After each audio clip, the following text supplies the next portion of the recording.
I often do case study videos where I talk about money using a bucket strategy, where money is sort of separated out based on when you intend to use it. And one of the most common questions I get on those videos is, okay, so I get the idea of buckets, but what do those buckets actually look like in practice? Are they separate accounts? Do I literally have different buckets or essentially different portfolios in separate places? And how do you manage them over time? Mostly in the online space, these bucket strategies are talked about in very high-level terms, but very rarely do we break it down and say how a financial planner or a DIY investor would actually execute this. So that's what we're going to cover today. Hey guys, what's up? I'm Erin and welcome back to the channel. I'm going to show you what timing buckets really means, how each bucket is typically invested, whether they're usually in separate accounts or not, how money flows between them over time, and then I'll walk through a full real-world example so you can see the math in action. When planners talk about time-based buckets, they're really talking about one thing: matching investment risk to when the money will be spent, not necessarily opening up a whole bunch of different accounts. A very common framework would look like this. Bucket 1 covers the first 5 to say 10 years of retirement spending. Bucket 2 covers the later years, often 20 years or more. Sometimes there's a middle bucket too, but a 2-bucket approach is very realistic and very common and a little bit simpler. Let's start with how most planners invest each timing bucket. Bucket 1 is your near-term spending.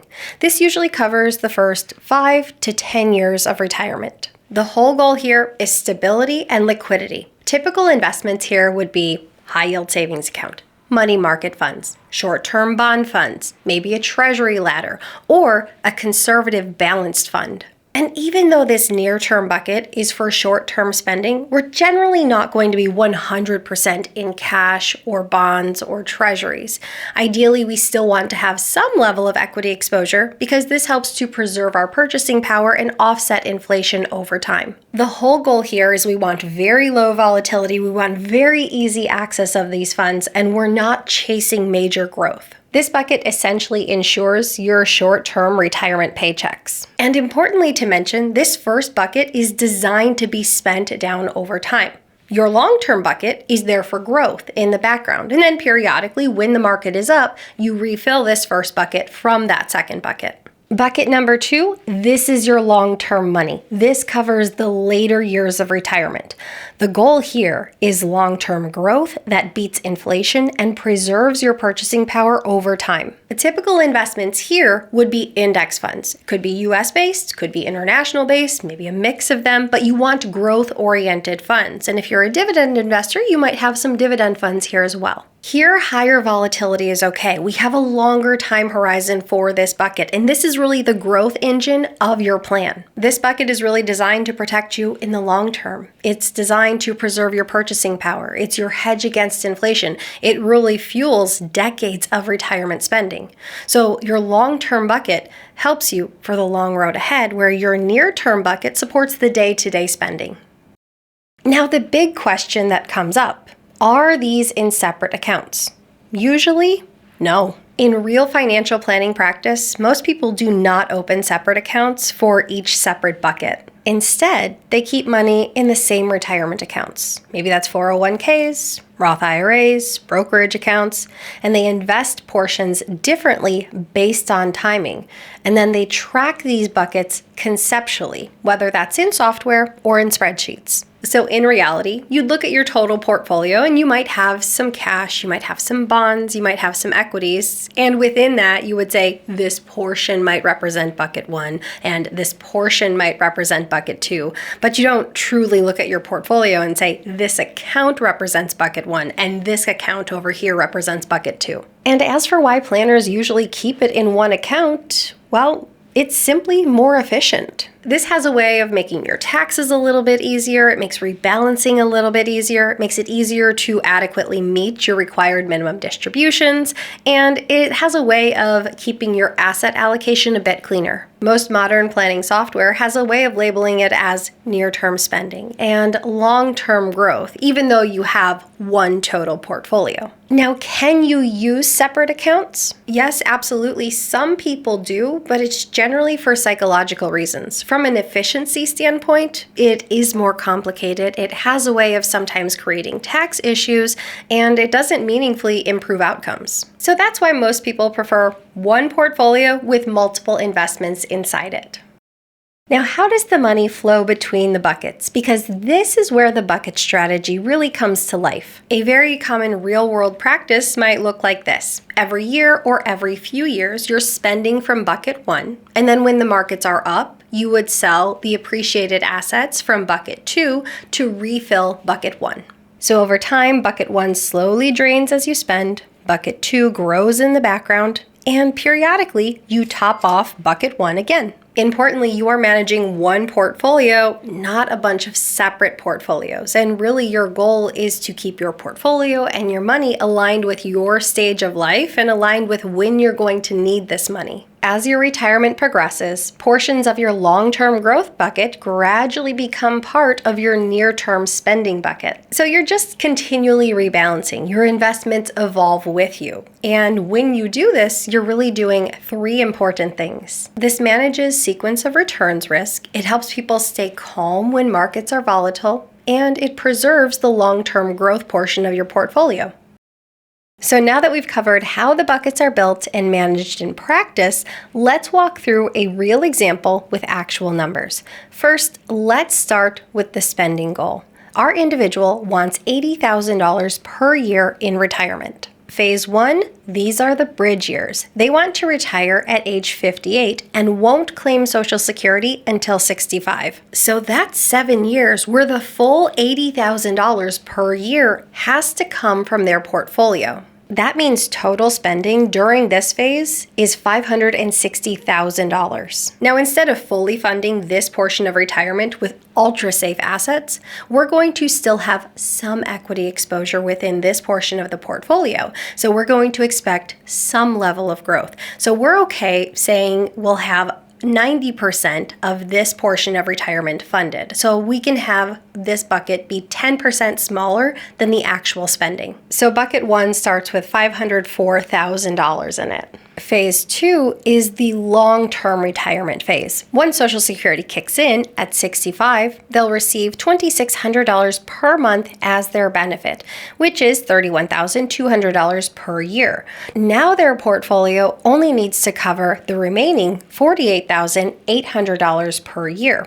And if we use a 6% withdrawal rate for this long-term phase, this tells us that by the age of 65, we need to have $815,000 in bucket 2. And a short note on why we're using a 6% draw rate on this portfolio once we get to bucket 2. Well, based on personal health history and based on family history, we're going to assume that our individual is anticipating a max of 25 more years in retirement, so living to a max age of 90. So we do have a slightly shorter time horizon than a traditional 30-year retirement. Also, once our individual hits the age of 65, they expect their spending to slowly taper over time, so 6% will really be the max they ever pull from this bucket. And if you're curious about withdrawal rates, I do have many videos on them on this channel. Now, the big question is, how much does this total portfolio have to be for this individual if they want to retire at age 58? We know bucket 1 has to be $504,000. And bucket 2, we know by the age of 65, we want that to be $815,000. But if we're stepping into retirement at age 58, how much do we need invested so in 7 years' time it can grow to that amount? Let's assume modest long-term growth. Something reasonable like 6% annually. Maybe we can capture greater growth, but let's have a conservative buffer in place. So if we work backwards, bucket 2 needs to start around $540,000 at age 58. So our total portfolio at retirement age would be comprised of bucket 1, $504,000, and bucket 2, $542,000, or a total of about $1.05 million. And notice something important here. We're able to meet an early retirement goal with 7 years fully funded from a portfolio with a total portfolio of just over $1 million. That is not some massive, unthinkable number. And this is really because we're doing 3 things. We are time segmenting our money and not treating every single dollar as exactly the same. We are factoring in Social Security rather than completely ignoring it. And we're allowing our long-term investments to continue growing untouched. When you frame your portfolio this way, you can often have your portfolio work much more efficiently and work harder for you. Now let's actually build this investment mix because this is what I want this video to focus on. Bucket 1, the bridge bucket.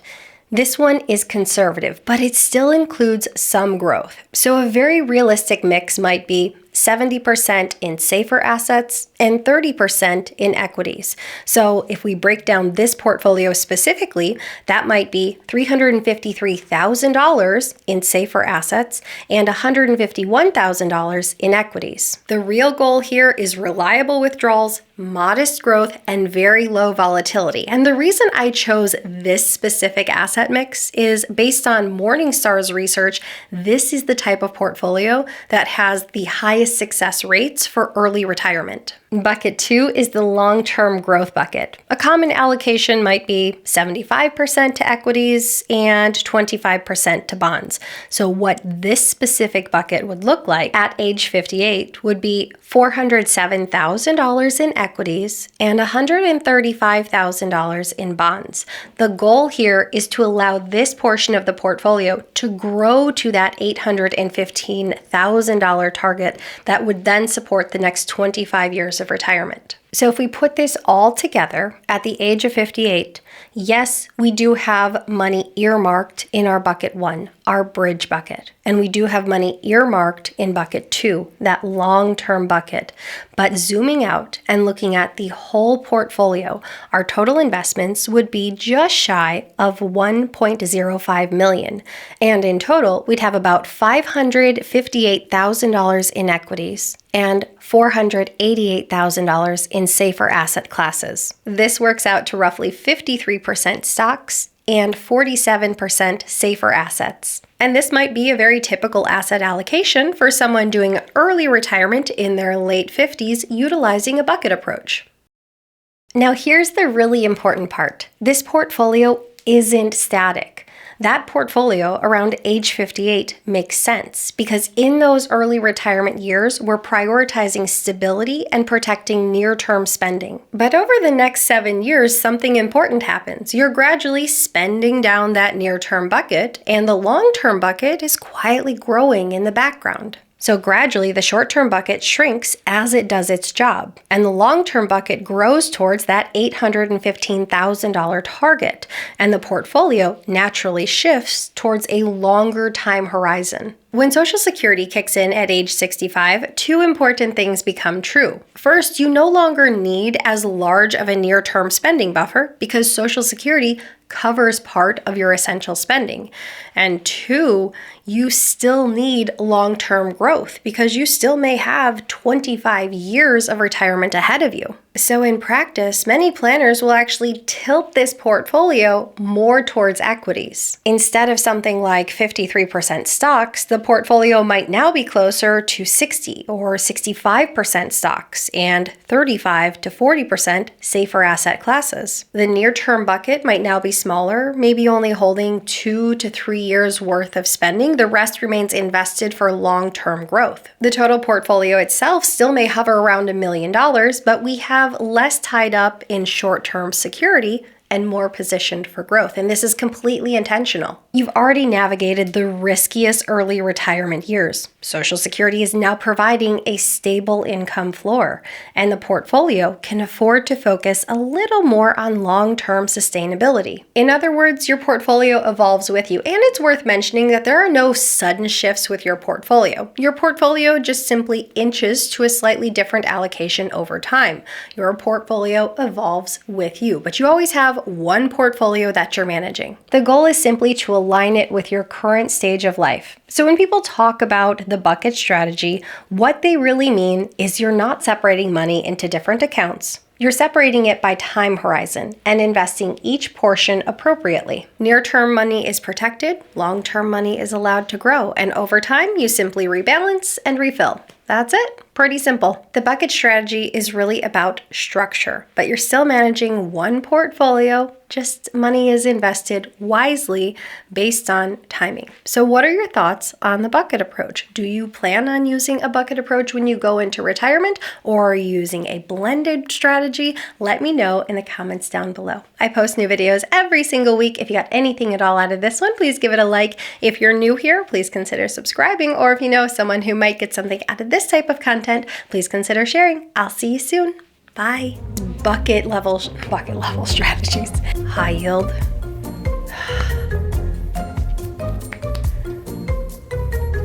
Got 5 that I want to say. Can I say 5? It's easy when you're writing them because you have a moment to stop and think. You don't necessarily have that when you're talking.